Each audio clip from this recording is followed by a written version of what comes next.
Should we keep our finances separate when we get married? As with so many things, every family's unique. I think one of the things that I consider when someone asks me this question is, have you been married before? Because I had been married before, and my husband and I opted to keep our finances separate because I didn't want my information disclosed in court, and there was a lot of litigation in that case.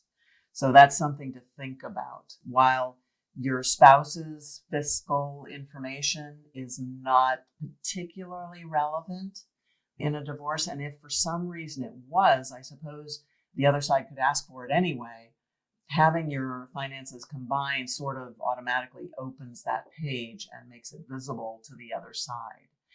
On the other hand, if you haven't been married before and or you have a reasonable relationship with your ex, then that won't really have much of an impact. Another question to ask is, are you a spender and is she a saver? Or vice versa. So often opposites attract, and often the spending habits are opposite, which can be a problem. So I've known many folks who opted to keep their finances separate for that reason. These days, with so many folks living together first, they know those things about each other, and so they can be prepared for that. A lot of those couples also enter into prenuptial agreements, in part because in Florida, when you marry, anything that comes into the marriage after the date of marriage is marital.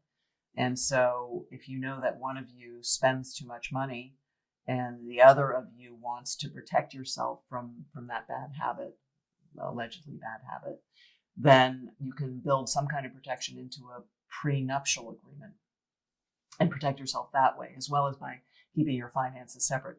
If you do decide to keep your finances separate, one recommendation, you may want to open a single joint bank account and deposit equal or pro rata amounts of income per whatever your spending agreement is with your new spouse into that account and pay bills out of that account. That way you're less likely to count pennies against each other. If you go out to dinner, when the lesser well-financed person is paying, you're not going to go to Burger King, and when the other person's paying, go to Capital Grill. Those types of things. You want to try to avoid those kinds of problems to begin with, because quite frankly, finances are, in my experience, the biggest reason that folks get divorced.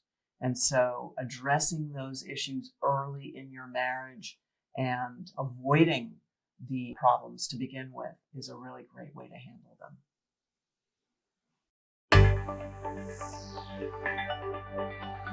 them.